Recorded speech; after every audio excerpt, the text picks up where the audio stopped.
জিন্দাবাদ যুদ্ধের নামত গণহত্যা হয়েছে কিয় রাষ্ট্রসংঘ জবাব লাগে জবাব দিয় জিন্দাবাদ সাম্রাজ্যবাদের বিরুদ্ধে সকলো মানুহ এক হোক এই যুদ্ধ কার স্বার্থত রাষ্ট্রসংঘ জবাব লাগে জবাব দিয়ক আজি আপোনালোকে পেলেষ্টাইন সংহতি দিৱস উপলক্ষে অৱস্থান ধৰ্মঘট কৰিছে এই বিষয়ে কি ক'ব আপোনালোকে জানে যে আজি 1 বছৰ পূৰ্ণ হ'ল ইজৰাইলে পেলেষ্টাইনৰ ওপৰত অমানৱীয়ভাৱে অত্যাচাৰ চলাই আছে আক্ৰমণ কৰিছে আৰু এই যুদ্ধ আজিলৈকে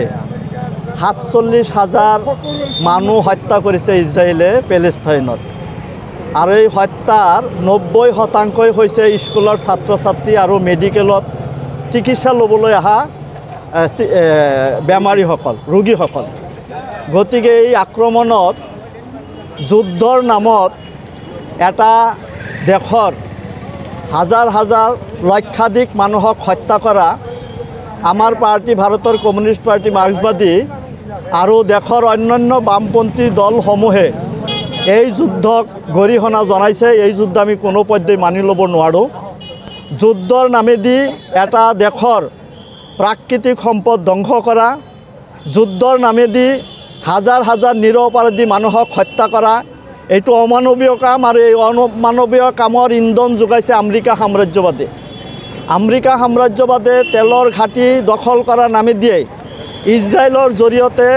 পেলেষ্টাইনৰ ওপৰত এই অমানৱীয় আক্ৰমণ চলিছে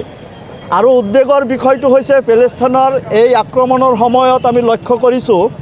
আমাৰ ভাৰত চৰকাৰেও ইজৰাইলৰ পক্ষত অস্ত্ৰ যোগান ধৰাত অৰিহণা যোগাই আছে আমাৰ পাৰ্টিৰ দাবী হৈছে ভাৰত চৰকাৰে যাতে কোনো পৰ্যায়ে যুদ্ধৰ নামত অস্ত্ৰ যোগান ধৰিব নোৱাৰে আৰু ভাৰত ৰাষ্ট্ৰ এই ক্ষেত্ৰত এটা ভূমিকা গ্ৰহণ কৰিব লাগে যে যুদ্ধৰ নামেদি নিৰপৰাধী মানুহক হত্যা কৰা বন্ধ কৰা আৰু তাৰ লগে লগে পেলেষ্টাইনক এটা স্বাধীন ৰাষ্ট্ৰ হিচাপে ৰাষ্ট্ৰসংঘই যাতে ঘোষণা কৰে এই দাবীক লৈ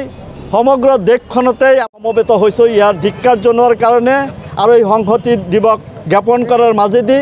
এই যুদ্ধ যাতে অনতিপলমে বন্ধ হয় তাৰ দাবীটো আমি লগত উত্থাপন কৰিছোঁ।